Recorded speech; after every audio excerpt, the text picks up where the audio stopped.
That's really cute. Oh, I like that. Pernah gak sih kamu lagi scrolling Pinterest, terus tiba-tiba nemu gambar yang keren banget? Entah itu desain kamar, ilustrasi digital, atau outfit yang super estetik. Dan kamu langsung mikir, ih pengen banget bikin kayak gini. Pinterest emang tempat yang bikin ide ngalir deras. Tapi, di balik inspirasi yang gak ada habisnya itu, ada satu hal yang sering kita lupain. Dari mana ide itu datang, dan siapa yang punya? Soalnya, di dunia digital, garis antara terinspirasi dan menciplak itu tipis banget. Dan kadang, tanpa sadar, kita udah nginjek garisnya. Apa itu Pinterest? Jadi, seperti yang kita tahu, Pinterest itu semacam papan bulatan digital. Kamu bisa nyimpan ide, gambar, atau video yang kamu temuin di internet. Lalu, disusun ke dalam kategori yang kamu mau. Mereka nyebutnya board. Misalnya, kamu punya board ide dekor kamar, board resep simpel tapi enak, atau inspirasi outfit ke kampus. Pinterest tuh kayak dunia penuh ide visual, tempat semua orang bebas cari inspirasi dan bikin katalog digital versinya sendiri. Dan karena tampilannya visual banget, Pinterest jadi rumahnya para desainer, fotografer, dan orang-orang kreatif buat nyari referensi. Tapi tahu nggak sih, Pinterest sekarang itu udah makin gede banget, lebih besar daripada yang dulu kala. Data dari kuartal pertama pada tahun 2025 menunjukkan kalau pengguna aktif bulanan Pinterest udah tembus 570 juta orang di seluruh belahan dunia, naik dari 553 juta di tahun 2024.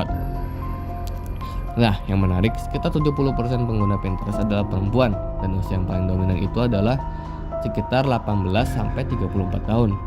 Artinya, Pinterest itu bukan hanya sekadar aplikasi untuk simpan gambar saja, tapi juga sebagai komunitas global untuk mencari ide dan inspirasi. Dan semakin banyak penggunanya, semakin besar juga tanggung jawab yang kita buat pakai platform ini secara bijak. Karena ya, di balik inspirasi selalu ada karya seseorang. Nah, ngomong-ngomong soal karya, kamu mungkin pernah mendengar kasus ini, di mana seorang seniman digital Indonesia, Ahmad Nusirwan, karyanya pernah dicuri dan dijual ulang tanpa izin. Lucunya atau ironisnya malah, pelaku bilang kalau mereka cuma mengambil referensi dari Pinterest. Padahal, karya yang dimaksud itu bukan sekadar gambar random dari internet, tetapi hasil kreativitas dan waktu yang panjang loh. Ahmad sampai bilang, hanya karena ada di internet bukan berarti bebas dipakai. Dan itu benar banget. Banyak orang yang masih salah paham, berpikir kalau sesuatu yang ada di Pinterest atau Google Image berarti sudah otomatis bebas pakai. Padahal enggak loh, ada hak cipta di balik setiap karya. Dan kasus seperti ini bisa merugikan banget untuk para seniman yang hidupnya bergantung dari karya-karya tersebut. Dari sini kita bisa belajar betapa pentingnya memahami batas antara mengagumi karya dan mengambil tanpa izin. Jadi, apa yang bisa kita lakuin biar nggak kejadian kayak gitu? Yang pertama, kalau kita mau karya yang bagus di Pinterest, pakai buat inspirasi, bukan buat disalin mentah-mentah. Karena inspirasi itu tentang meniru rasa, bukan meniru hasil. Dan yang kedua, selalu cantumkan sumber kalau kamu emang mau pakai buat keperluan publik. Dan yang ketiga, kembangkan ide sendiri. Misalnya kamu suka tone warna apa, komposisi apa, atau konsepnya. Dan tambahkan sentuhan pribadi biar hasilnya tetap original. Dan yang terakhir, belajarlah etika digital. Karena dunia online itu bukan ruang bebas nilai, tetapi ada tanggung jawab moral di setiap klik save atau repost yang kita lakukan. Padahal kalau digunakan dengan bijak, Pinterest tuh justru bisa bantu banget. Kamu bisa bikin mood board buat tugas, desain, ataupun ide bisnis. Bisa nyari referensi visual buat belajar estetika dan tren desain. Bisa bantu brainstorming kamu kalau lagi stuck nyari ide. Kuncinya adalah gimana kamu gunainnya. Gunain Pinterest sebagai tempat memetik ide, bukan tempat mengambil hasil akhir. Jadi bukan cuma scrolling dan nyimpen gambar asal, tapi benar-benar eksplorasi ide. Kayak riset kecil buat kreativitas kamu sendiri. Dengan cara itu, kamu bisa manfaatin Pinterest buat jadi lebih produktif dan kreatif.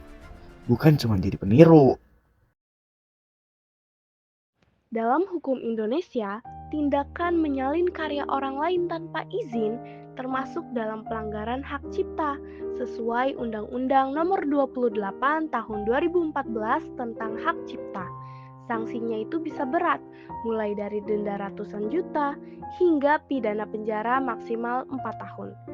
Artinya, plagiarisme ini bukan cuma soal etika, tapi juga bisa berurusan dengan hukum kalau dilakukan secara sadar dan merugikan pencipta aslinya. Nah, kalau dilihat dari sisi agama Islam, plagiarisme itu sangat amat jelas dilarang tentunya. Dalam fikih pun dijelaskan bahwa tindakan plagiarisme ini sama dengan konsep al-ghasab, di mana yang artinya dalam kamus Al-Mu'jam Al-Wasit berarti menguasai hak orang lain dengan cara tidak benar atau zolim, baik hak tersebut dalam bentuk materi ataupun bukan.